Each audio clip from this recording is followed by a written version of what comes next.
Hello, students. Welcome to the science class.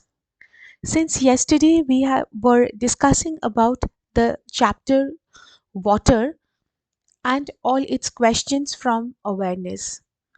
So, in continuation with yesterday's class, we are discussing today some more questions from awareness. So, let's start. First question. Suppose you want to dry your school uniform quickly. Would spreading it near a heater or an angreti help? Give reasons for your answer. What do you think? You tell me. If you keep the wet clothes under the sun in a normal condition, it will dry up, obviously, but it will take more time.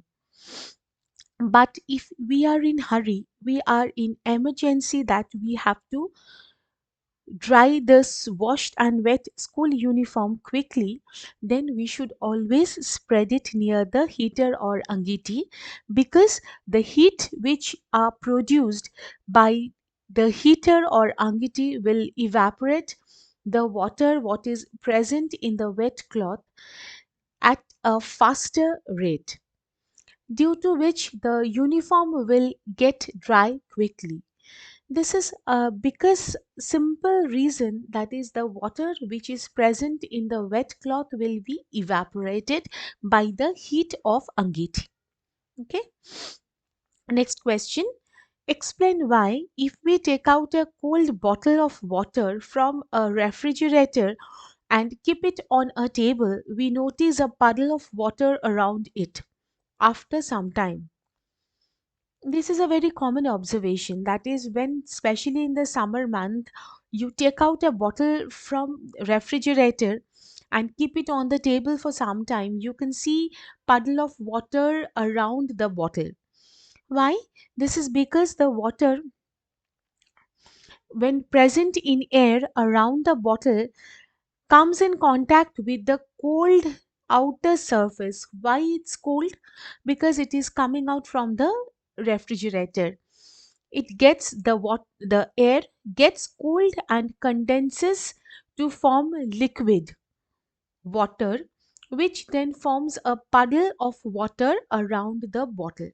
Okay, so the when the water present in surrounding the bottle, if it gets comes in contact with the bottle, then it's get cooled and condenses to form liquid water.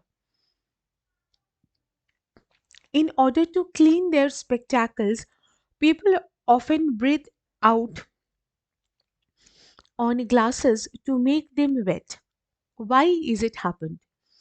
Because it's also a very common observation in many a times we see, the people who are wearing the spectacles, they take out the spectacles, they breathe on to it, and then the spectacles become wet.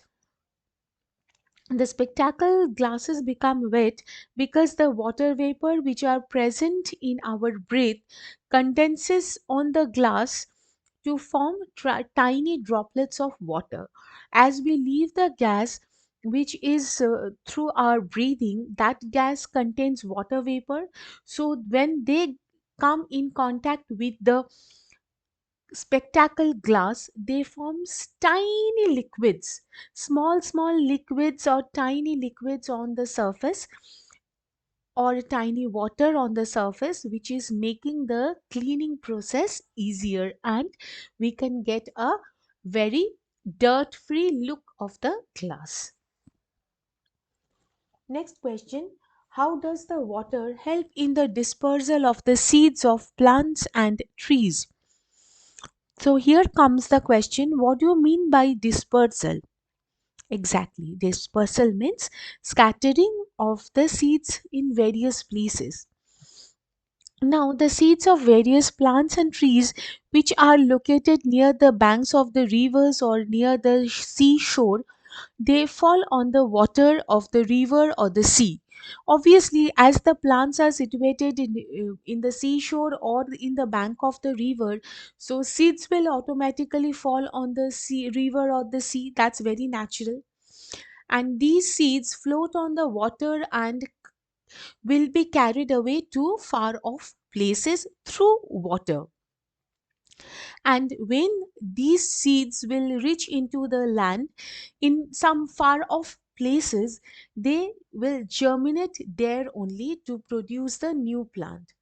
So here, water is the agent, water is the medium through which the seeds are carried over, seeds are floated and moved to other parts, and they migrate or they move into the land where they grow up and they become or germinate into new plant. Next question, how is rain useful to us? How it is useful everybody knows. Tell me.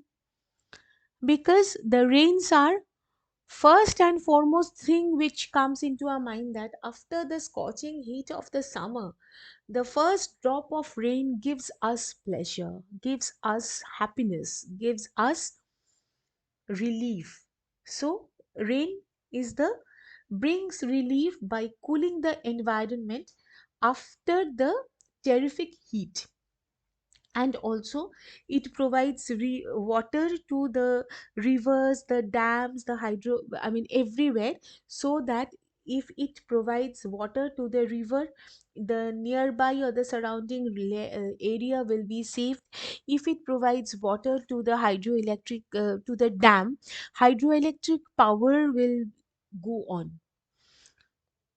And also it's very important to know that rain also recharges groundwater, because constantly through ponds, wells, we are lifting up groundwater, and groundwater layer is going down day by day. So a time may come when if the groundwater is constantly not recharged and we are lifting the groundwater daily, then a time obviously may come when groundwater will be depleted.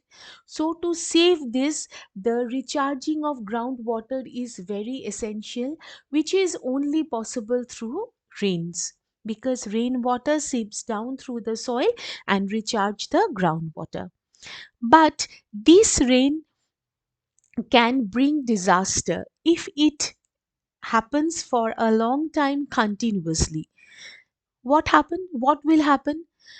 First and foremost things which comes into our mind due to the heavy rain is that waterlogging. The entire area surrounding us are waterlogged, transport is closed, and it disrupts the traffic system, the electricity everywhere, inconvenience to the people. And also the animals which are living in the water are carried away by the flood water. And if, if they reach somewhere in the land, then after receding of the flood water, these animals got stuck into the land, and ultimately which is very much uncomfortable for them, which may lead to death. Heavy rain also kills the animals living in soil, because such animals do not get the air.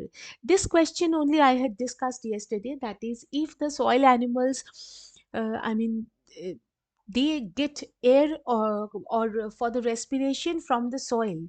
Now if the soil gets covered with the rainwater or the heavy shower, after heavy shower it gets covered with the rainwater, and then the soil animal will not get the air, and this will lead to death of those animals in majority times. And also accepting this, the heavy rain can damage the property, human life, the crops, wild animals, domestic animals, so everywhere. So we had seen that rain itself is very much blessing, but if it becomes heavy rain, continuous rain for long time, which leads to flood, definitely that can lead us a lot of death and disaster. Next question, why it is essential to conserve water? Now what do you mean by water conservation? To conserve water means to save water and use it judiciously, carefully, so that it is not wasted. So how can in you can w- save the water? First of all, we will turn off the tap immediately. Then we will take bath by the water from the bucket, not from the flowing water or the shower. Or we will wash the utensils in the by filling the water in the sink, but not with the running tap. Or we will not use the full flush from the cistern in the toilet when the half flush is enough or sufficient. So if we do all these domestic methods, obviously we can store water, we can stop the wastage and automatically can conserve water. So here is the discussion of some questions of awareness from the chapter. Next day we'll start with another chapter. Till then, all of you stay safe. Thank you.